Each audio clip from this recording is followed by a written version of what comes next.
Title: Update, Immediate Consequences and Remorse from Adulterous. Why?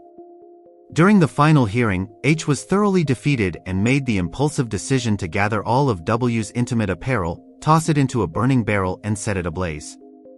Hello friends. We're back with the sequel, which is a new story but builds on our previous discussion. If you recall from our last video, our attorneys shared some insights, not legal advice but just general advice, especially relevant to Texas residents. In that video, I asked if they could share some real cases because they mentioned hearing some myths. Many of you commented that legally they may not be able to, and I think that makes sense. They actually sent us a story, and although they have several, we'll focus on the one they shared. So here is the continuation of that story. If you're from Texas and want to hear the original advice, check out the link in the description and video tag above. But as you saw in the title, let's dive right in. The Tale of the Burning Barrel and Flapjack Biddies. Hey True, my spouse and I saw your latest email. While listening, we noticed you requested more stories, and we debated which one to share first.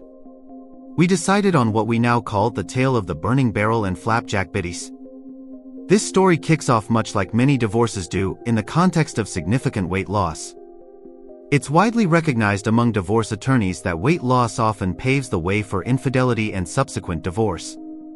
For anonymity, we'll refer to the husband as H and the wife as W. H approached my office for a consultation, sharing details about W and her personal trainer, her gym buddy. W had no children, and their primary assets were their home and a 401k, solely funded by H. H is a decent guy but was utterly heartbroken, ready to go to war. W was agreeable to divorce but was being influenced by her meddlesome friend, whom we'll call Karen. H and W couldn't agree on dividing their assets, including the house and 401k.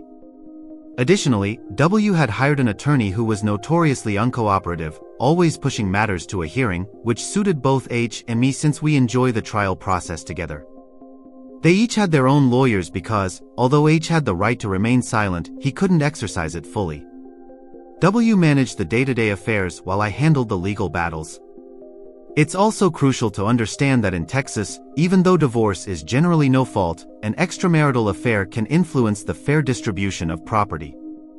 Essentially, proving the affair can allow your client to secure a larger portion of the assets between the initial divorce filing and the final trial. At the end of the day, H was utterly crushed and thought it would be a fitting revenge to destroy all of W's lingerie by burning it. This collection was worth thousands of dollars. Unsurprisingly, W was furious and updated her legal claim to include a 5-figure demand for the destroyed lingerie. Fast forward to the trial preparations. While waiting for the judge, we needed to confer, meaning we had to negotiate with the opposing side to try and settle without going to trial, a standard procedure in nearly every court. During our discussions in the hallway, Karen, who was there to support W, kept interrupting our lawyers. After the third interruption, I lost my patience and confronted her. I asked, "Who is this?" The attorney replied, "Karen." I then inquired if she was the one filing for divorce, to which he said no. I pressed further, asking why she was interfering. Karen stood there, taken aback by my directness. I questioned who was really in control and made it clear I was eager to go to trial to dismantle W and expose that Karen was orchestrating this to unjustly benefit W, turning her into a victim. This led to the mention of the lingerie, and I declared that W would never receive any compensation for it. At this point, H also reached his limit and began ranting about how after losing weight, W never shed the excess skin around her breasts, which he derogatorily referred to as flapjack biddies. H was shouting at W loudly in the crowded courtroom hallway, directly pointing at her chest. Thankfully, W managed to calm H down, convincing him that even if she did have flapjack breasts, it wasn't appropriate to be yelling outside the judge's chambers. This confrontation meant that negotiating was futile and a trial was inevitable. Now the exciting part begins. We proceeded to trial with me representing H, the petitioner, since he initiated the divorce. H was first to testify, sharing his side of the story and handling cross-examination surprisingly well.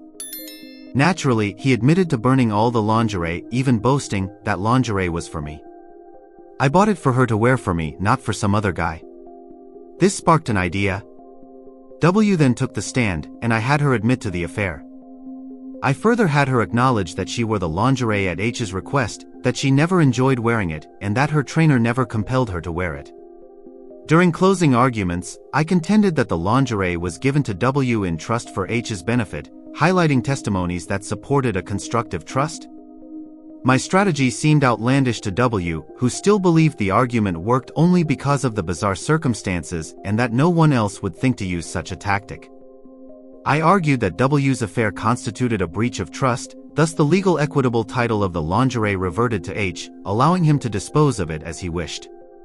This meant he wasn't destroying her property but rather his own, ensuring W didn't gain more from the marital assets since she had violated the trust by leaving the marriage.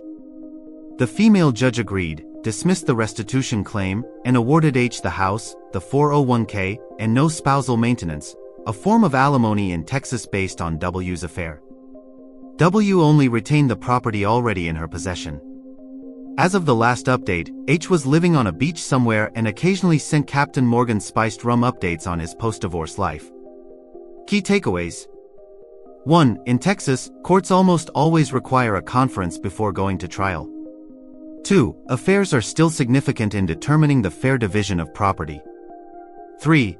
Avoid bringing outspoken friends to court or antagonizing the opposing attorney, they might be more astute than you think. 4. Refrain from yelling insults at your soon-to-be ex-spouse in court, even if they're justified. 5. Stay silent and let your lawyer handle things, much depends on carefully listening to trial testimonies.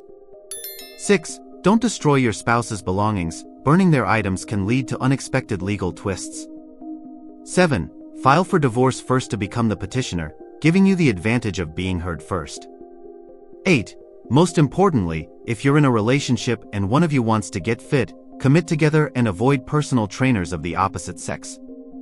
We've managed hundreds of what we fondly call gym cases alongside other unique cases like those involving strippers. As always, if someone finds themselves facing a divorce, hire a well-qualified family law attorney in your state. We might be pricey, but remember the saying, why are divorces so expensive? Because they're worth it. Your friendly Texas neighbor family lawyers. P.S. This is not legal advice, and we absolutely do not endorse or recommend burning your soon-to-be ex-spouse lingerie, even if it might seem amusing.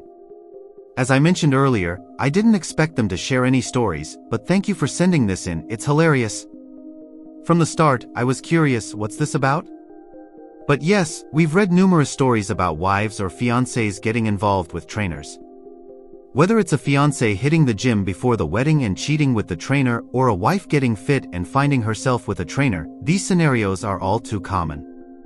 It's always a red flag when someone suddenly wants to change their appearance without including their partner. That's why H's act of burning the lingerie and effectively getting away with it is both clever and satisfying, a perfect bit of karmic revenge on a cheating spouse. I'm glad he's doing well, living on the beach, and enjoying his Captain Morgan updates. If you have more stories that give us a good laugh or want to share your own experience, feel free to send them to us at Lessons from Life. I'll display the email on the screen, Lessons from Life. Catch you all in the next one.